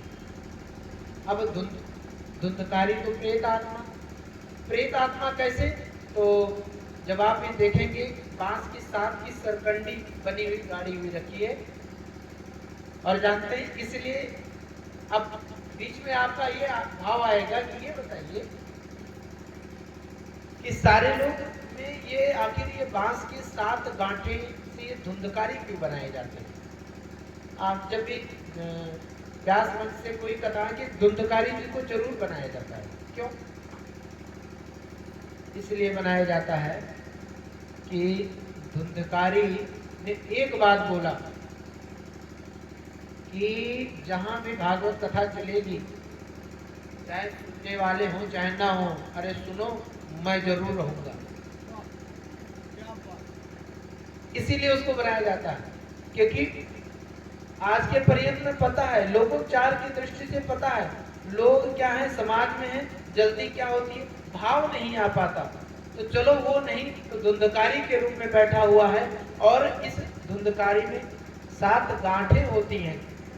तो 7 गांठों का जरा सोचिए, और आज की कथा का यही मर्म है कि 7 गांठें ये कौन कौन सी होती है? पहला गांठ है शब्द का। शब्द मतलब समझे? शब्द, शब्द मतलब होता है हम किसी की बातों में जो आ जाते हैं, बातों में दोनों प्रकार से, उसकी बात मान भी लेते हैं और बात ना भी मान लेते। तो पहली गांठ है शब्द की गांठ। ये देखिएगा, अभी वो गांठ मतलब होता है जिसमें बंधे हुई है, और ये जो दूसरी गांठ होती है ये रूप का है। देखिएगा, अभी रूप क्या है? रूप या तो सुंदर लग सकता है या तो हमें सुंदर नहीं लग सकता। शब्द में हम बात आ भी सकते हैं, नहीं भी। रूप हमें सुंदर भी लग सकता है, रूप में सुंदर भी नहीं लग सकता। तो दूसरी गांठ होती है रूप की, और तीसरी गांठ होती है रस की। कोई कोई बहुत रस रसिक गण होते हैं, कोई कोई आरस गण होते हैं। जैसे आपने देखा है भगवान की दो गति होती है पूजा करने की, एक होती है द्वैत, एक होती है बाबा अद्वैत। द्वैत वाली ये होती है, आप जब और इसको अध्ययन करेंगे तो आपको ये पता चलेगा कि द्वैत में भगवान को सामने रखकर ये हम जो पूजन विधि कर रहे हैं ये द्वैत है, हम साकार रूप बनाकर पूजन कर रहे हैं। और जब हम द्वैत को करते करते करते करते मूर्धन्य अवस्था पे आ जाएंगे तो हम अद्वैतवादी हो जाएंगे। तो द्वैत और द्वैत, अब लोग जानते हैं क्या करते हैं, द्वैत को जानेंगे नहीं और चलने लगेंगे अद्वैत की ओर। क्या रे, ये सब करने से कुछ नहीं होता, ये सब फालतू सब बर्बादी है, चावल की बर्बादी, ये सब मैं उसकी, ये सब बर्बादी है। अद्वैत भगवान ने कहा मन चंगा कटोके गंगा, का करे कुल करे हमारा तो मन वैसे चंगा। देखो वो अद्वैत की बात है। भगवान ने कहा है कि पहले आपको द्वैत होना पड़ेगा। जैसे अच्छा जरा ये बताइए, हम आपसे ये कहें कि आपको जाना है, आप यहाँ जाइए, आपके अंदर पहला प्रश्न आएगा ना, महाराज जी कहाँ जाना है? अच्छा आपको इटवा जाना है, अच्छा इटवा जाना है, ठीक है महाराज जी जा रहे हैं। तो ये द्वैत है कि इटवा जाना है, डुमरियागंज जाना है, अयोध्या जाना, ये द्वैत है, दिखाया जा रहा है आपको। अद्वैत क्या है? जाना है। अब आप जाके कहाँ जाओ, किधर जाओ, दूसरे रास्ते जाओ, किधर जाओ, इस सड़क पर जाना है कि किधर से जाना, ये अद्वैत है। तो जो इस्लाम को मानने वाले लोग हैं वो सीधे क्या बोलते हैं, अद्वैतवादी हो जाते हैं कि भैया ऐसे ऐसे हैं। तो उसकी एक अंश मात्र ही है कि भगवान ने पहले कहा, पहले तुम द्वैत को जानते जानते जानते जानते फिर तुम अद्वैतवादी हो जाओगे। लेकिन आप अयोध्या में कुछ ऐसे संत देखेंगे, हमारे महाराज जी के गुरु जी बाबा वासुदेव दास जी महाराज, वो जो थे वो ऐसे हाथ ऐसे थे ना उनके, अब आपको नहीं पता है वो ऐसे ऐसे, चाहे वो सोए रहे चाहे जागते रहे, अब शुरू में इतना माला किए थे कि उनका हाथ ऑटोमेटिक हो गया था। अब जानते हैं वो हनुमान जी को कभी कभी गुस्सा जाते थे, बूढ़े हो गए थे तो थोड़ा चल नहीं पाते थे, तो दो चार गाली हनुमान जी को, हम कहते अरे कैसे बाबा हमारे हैं ना। तो एक दिन हम उनको बैठे, उनके बाबा एक बात हमको बताइए, बोले बताओ। उनके ये बताइए, आप समय रहते रहते कभी कभी क्या करते हैं, ये हनुमान जी को क्यों गाली दे देते हैं? जानते हैं क्या? अरे वो बानर है ऐसे, अरे वो बानर है, वो कबो को नहीं है। तो बात बोले, और उन्हीं की वो भक्ति भी करते थे। तो जानते हैं बात उन्होंने कहा, समझाया इसी बात को कि बाबू शुरुआत में जब आए थे हम भी दैनिक क्रिया करते थे, हम भी सब कुछ नियमों पर करते थे। धीरे धीरे धीरे धीरे धीरे धीरे हमारी अवस्था ऐसी आने लगी कि हम द्वैत से अद्वैत रूप में चले गए। तो उसी रूप में पहला था ये जो गांठे हैं, पहला था शब्द का, दूसरा था रूप का, तीसरा था रस का, और चौथी जो गांठ है यह स्पर्श का। स्पर्श रूपी की हमें किसी का टच हो तो उसमें दो प्रकार के कि कैसे प्रकार के हो, और जो पांचवा है वो गंध का, गंध में हमें सुगंधित हो सकता है, दुर्गंध हो सकता है, और जो छठा है वो राग का, राग, और सातवां है बाबा द्वेष का। तो ये 7 प्रकार की देखिएगा।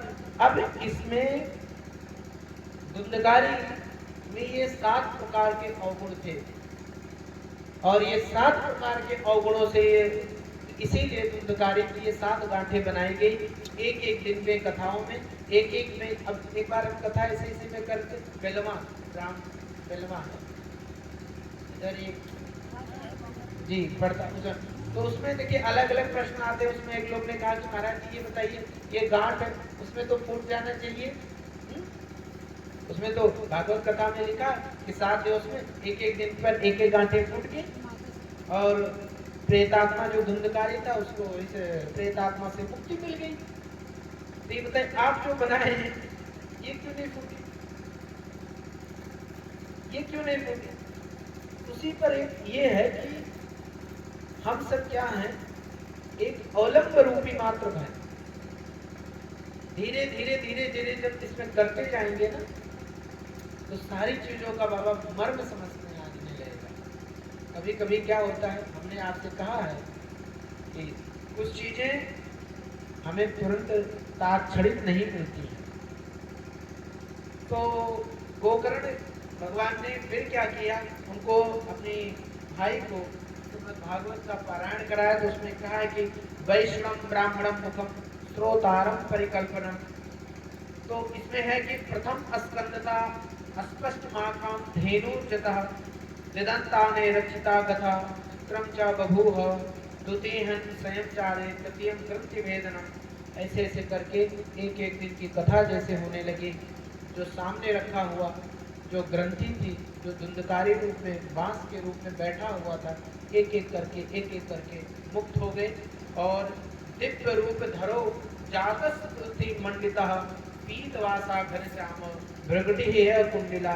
मतलब इसमें आया कि उस प्रेत आत्मा को भी मुक्ति मिली श्रीमद् भागवत महापुराण के पान करने से।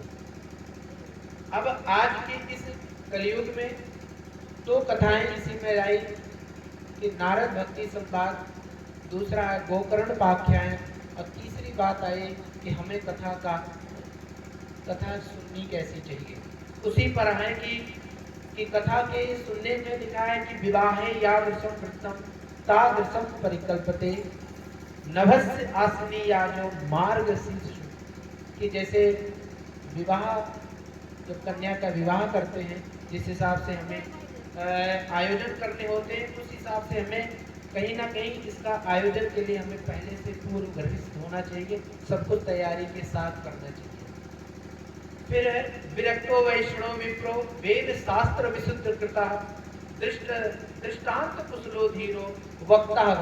तो जो दृष्टांत देने में बड़ा कुशल हो, जो चित्त वाला हो, जो धीर वाला हो, इस तरह के हमें वैष्णव का क्या करना, अधिचयन करना चाहिए।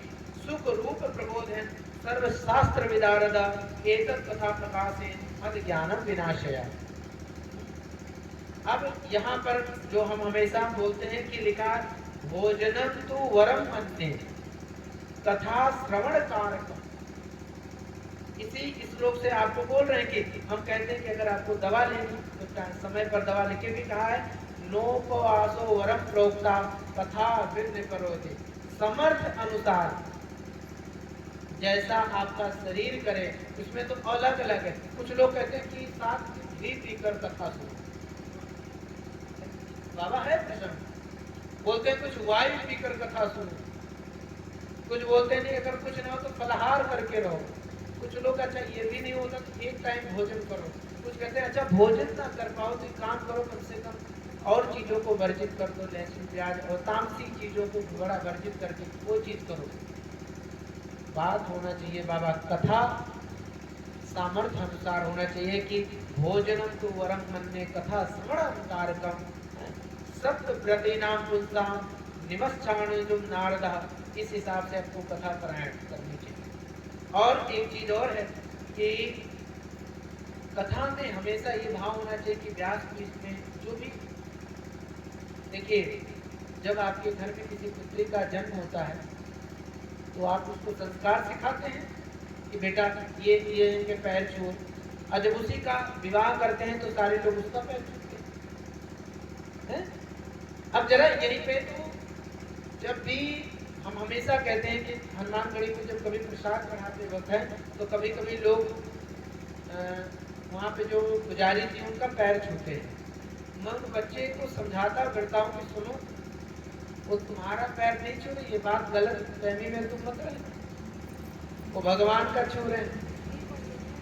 बच्चे क्या होते हैं ना, थोड़ा सा कभी कभी अभी हम इधर बैठ के आपको बोले आप हमें प्रणाम करो, आप हमें नहीं प्रणाम कर रहे हो, आप व्यास पीठ को प्रणाम कर रहे हो। आप हमारे स्वरूप में सुखदेव भगवान को प्रणाम कर रहे हो, हमको नहीं कर रहे हो। तो हमेशा पद की, हमेशा प्रतिष्ठा की, व्यास पीठ की पूजन होती है।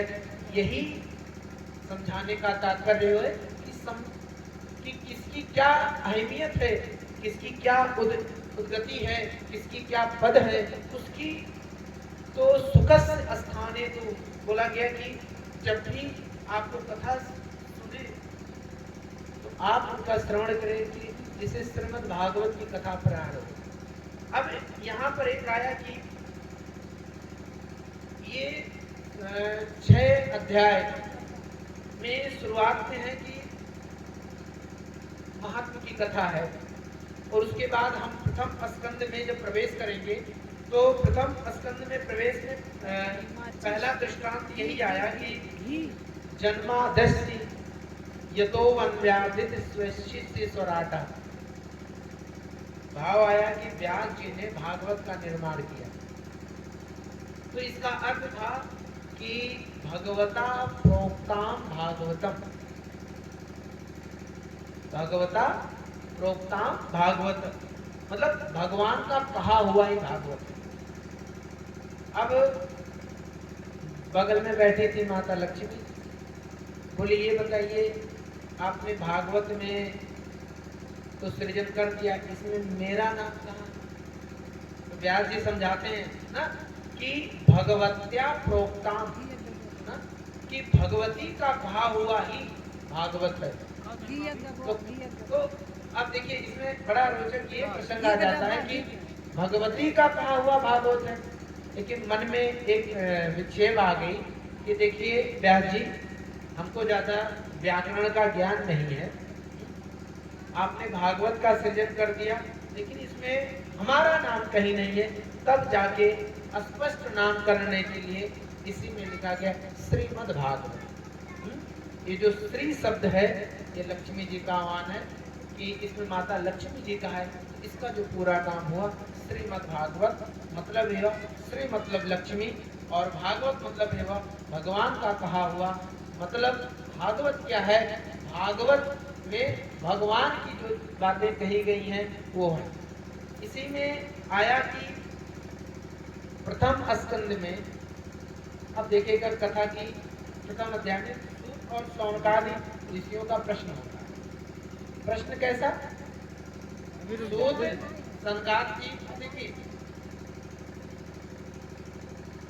पहला प्रश्न ये होते हैं कि ये बताइए कि मनुष्य के कल्याण का साधन क्या है।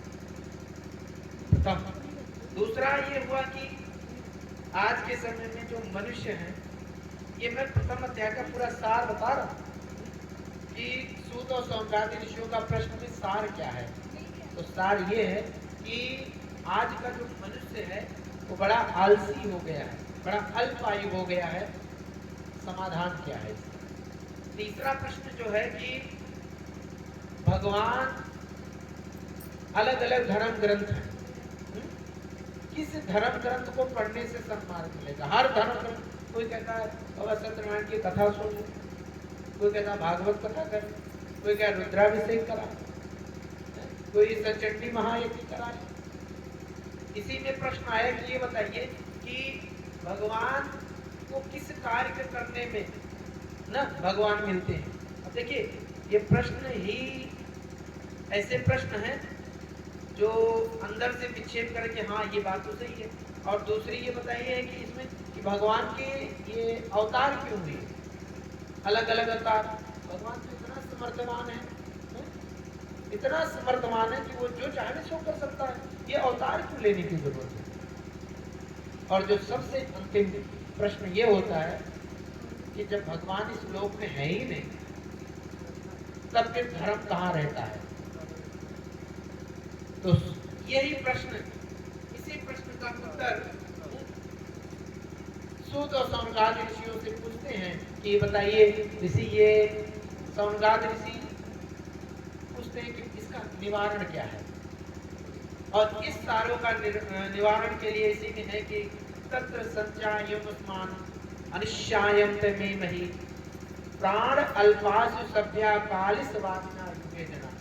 कलयुग की वेदना की वजह से सारे लोग अल्पायु हो गए हैं, क्या समाधान है। सूत जाना से भद्रम से भगवान सतिमपति देवाक्यम वसुदेवस्य जातो सुखीर सभा। भगवान जब यहाँ छोड़कर चले गए तो धर्म वर्म किधर रहा? सारी बातें यही आई कि ये जो धर्म है ये कहीं नहीं गया। धर्म जो है भगवान की सारी बातें इसी धर्म पुराण श्रीमद् भागवत कथा में कही गई, उसको बारी बारी से क्रमबद्ध तरीके से आप पढ़ेंगे, उसकी जब अनुचरण करेंगे दिनचर्या में तो हमें क्या मिलेगा, हमें उसका उत्तर मिल जाएगा। हमें सारे प्रश्नों का कि कितवान किल वीरानी सह रमणे ने केशवा आत्मयान भगवान गोढ़ कपट मानुषा, कि इस गोढ़ कपट जो रूपी मनुष्य है इसका क्या नियोजन है, इसका सन्मार्ग कैसे होगा। तो अब यहाँ पे सौनकादि ऋषियों का प्रश्न सुनकर सूत जी महाराज कल की कथा में प्रसंग में हम आपको, आज हमने श्री गणेश लिया है, कल की कथा में सूत जी कौन है, सौनकादि क्या है, और भी सारी चीजें आएंगी, सब कुछ भी जो कि आएंगी। अभी आज हम सिर्फ सारा मूल्यांकन ये देते जा रहे हैं कि कथा का वास्तव में प्रारूप बैठे हैं तो सुनने के लिए किस देश से होना चाहिए। तो इन सारे प्रश्नों का उत्तर भी इस श्रीमद् भागवत कथा में है। अगला सबसे रोचक प्रसंग जो है, सबसे रोचक प्रसंग ये है कि आखिर ये जो भागवत कथा का जो मेन प्रणेता है ये सुखदेव भगवान। सुखदेव भगवान की कथा का सबसे बड़ा प्रेरणा की आखिर उनकी कथा क्या है, उसमें क्या है, उसके बारे में कुछ प्रभु बताइए। आज हम भगवान सुखदेव का प्रादुर्भाव होते हुए और कैसे ये कथा का सृजन हुआ वहां तक कथा कहेंगे।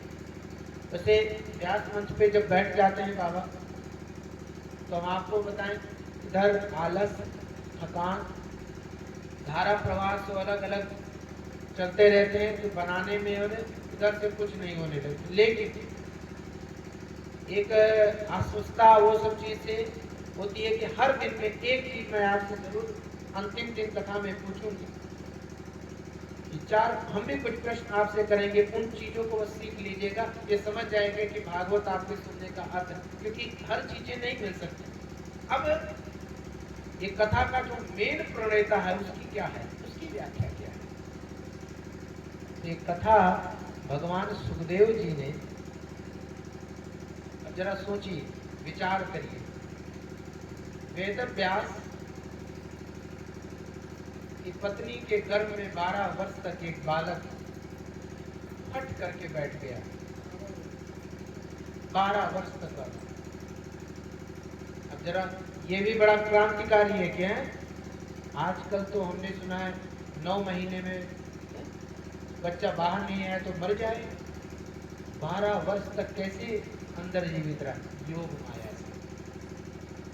ये योग कहते हैं कि जब वेद व्यास जी ने, जैसे प्रसंग है कि ये 4 श्लोक से 18 सर्वप्रथम चतुर्थ श्लोक की भागवत भगवान विष्णु ने ब्रह्मा जी को सुना।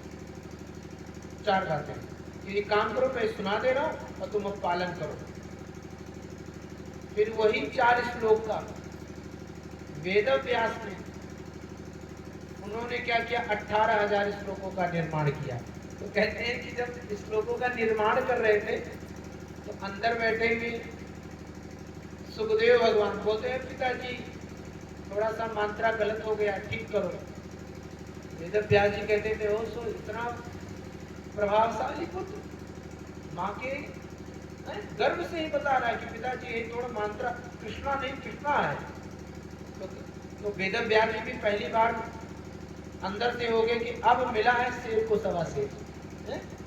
हम तो 18 पुराण लिखे, उपनिषद लिखे कि हमारा पुत्र क्या है, अंदर से बोल रहा है कि पिताजी ऐसी गलत होगी वैसी गलत होगी।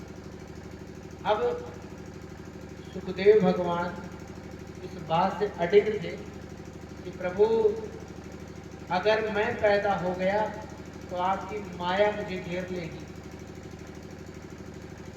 आपकी माया मुझे घेर लेगी और मैं मम्मी पापा भाई बहन कर जाऊंगा और समाज में फंस जाऊंगा।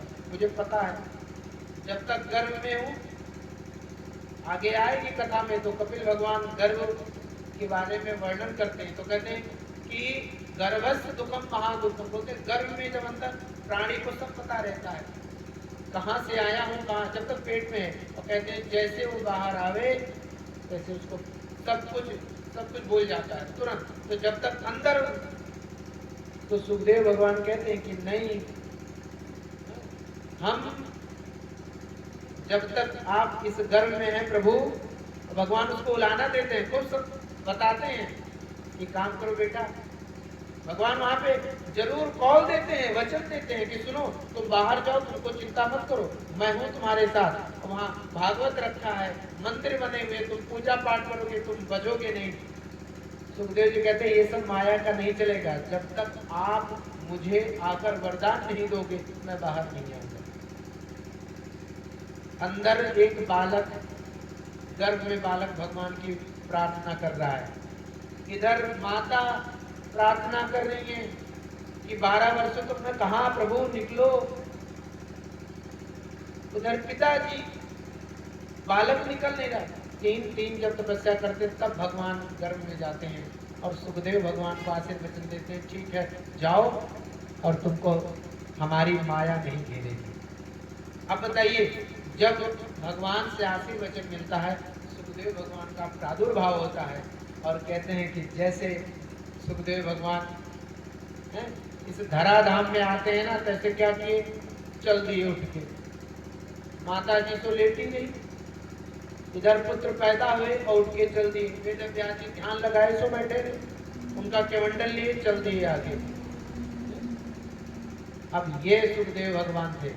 बाद में माता जी कहती अरे एक पुत्र गया। वेद व्यास जी सोचते कहा पुत्र, अरे अच्छा वही अपना पुत्र कहा, बोले वही तो 12 वर्ष। बोले कैसे, पीछे पीछे भागने लगते हैं। बड़ा इसमें है कि जब वेद व्यास जी उनको जब पीछे पीछे जाने लगे तो एक सरोवर था बाबा, सरोवर में कुछ स्त्रियां स्नान कर रही थी। स्त्रियां स्नान वो बोली, उन्हीं के सामने सुखदेव भगवान निकले। जब वेद व्यास जी पहुंचे तो स्त्रियां अपना वस्त्र संभालने लगी। स्त्री को डांटते हैं, कहते मेरे सामने तुम माया कर रही है, अभी तुम्हारे सामने एक नौजवान को युवक निकल गया और तुमको लज्जा नहीं है, मेरे से लज्जा करते हैं। उन स्त्रियों ने उत्तर दिया कि प्रभु आपका जो बालक सुखदेव है ना, उसको स्त्री और पुरुष में भेद ही नहीं पता है, और जिसको स्त्री और पुरुष में भेद ही न पता उसके सामने चाहे कपड़े पहने चाहे निर्वस्त्र रहे, तो कोई करे। अब ये बात सुनकर वेद व्यास जी वहीं से लौट जाते हैं, कहते हैं मेरा पुत्र जो है वो सदगति। ऐसे सुखदेव भगवान थे। अब ऐसे सुखदेव जी से कथा सुनना और 7 दिन सुनना, उनको रोकना बड़ा कठिन होता है। चमत्कारी संत आसानी से रुकते नहीं, चमत्कारी संत आसानी से मिलते नहीं। तो आगे की कथा में ये बताएंगे। और आज हम अपने बात को यहाँ पे रखेंगे। और आज बाबा मंगलाचरण खत्म ये हुआ है, और अंतिम में कथा में कहेंगे कि थोड़ा सा मन में गुनगुना लीजिए कि भगवान की कथाएं में थोड़ा सा भजन है हल्का सा। अभी हमने जैसे जब हम बैठते हैं तो आप देखेंगे कि 7 दिवस हम कुछ ना कुछ पढ़ते या लिखते रहते हैं। भाव ये रहता है, ऐसी बात नहीं है कि सारी चीज़ें नहीं है, हर बार में कुछ ना कुछ नया अर्थ निकल के आता है। एक श्लोक को पढ़ते हैं, बाबा अर्थ अलग है, दूसरे श्लोक को दोबारा पढ़ते हैं, दूसरा अर्थ निकल के आया। तो आइए एक बार पुनः इसमें चलें कि जय जय। आपने सुना होगा राम कथा, नहीं, लेकिन हम तो कृष्ण सुना रहे हैं। जय जय कृष्ण कथा, जय श्री कृष्ण कथा, इसे श्रवण कर मिट जाती है, कथा श्रवण कर मिट जाती है 100 जन्मों की व्यथा। जय जय कृष्ण कथा, हो जय जय कृष्ण कथा। श्री कृष्ण कथा सुखदेव ने गाई, असुजन संजीवन मोरे सुहाई। वृद्ध बोलते हैं वृद्ध विश्राम सकल जन रंजन, कृष्ण कथा कलि कलश विभंजन। तेरा परमार्थ बन जावे, मेरा परमार्थ बन जावे, श्री नारद कर जथा, जय जय कृष्ण कथा, जय जय कृष्ण कथा। तो आगे हम बोले इसमें कि आइए अब भगवान का नाम लेते हुए हम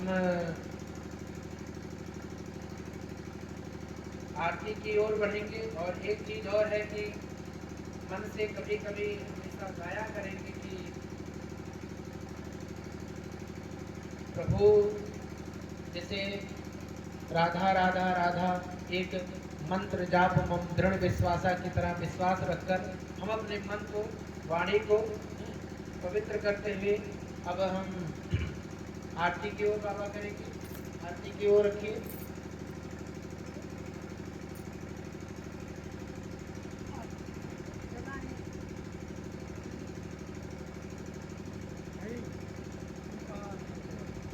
आगे डाल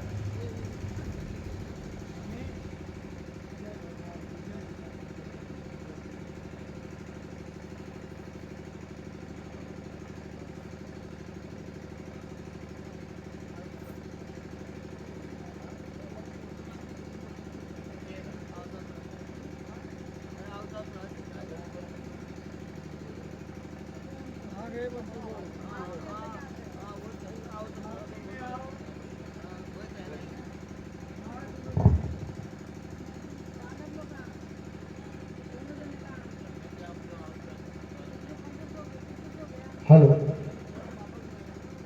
तो एक बार बोले श्री महाप्राण की। सभी माताएं बहनें भक्तगण भगवान की आरती में खड़े हो जाएंगे और श्रद्धा भाव के साथ भगवान की आरती करेंगे। जय श्री कृष्ण।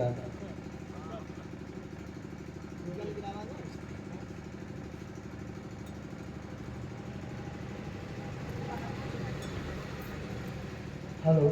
घड़ी घंटी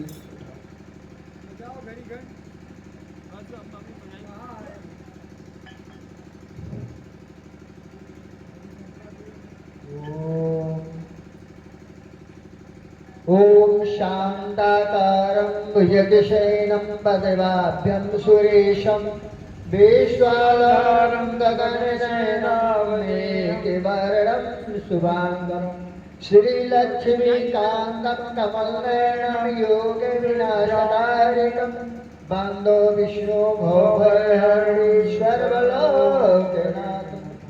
सहस्रकीर्ते सहस्रधारणे सहस्रनाम गोब्रह्मायताय च कृष्ण गोविंदाय नमः।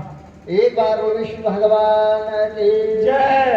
श्री वेदव्यास महाराज की जय। कलयुग महाराज की जय।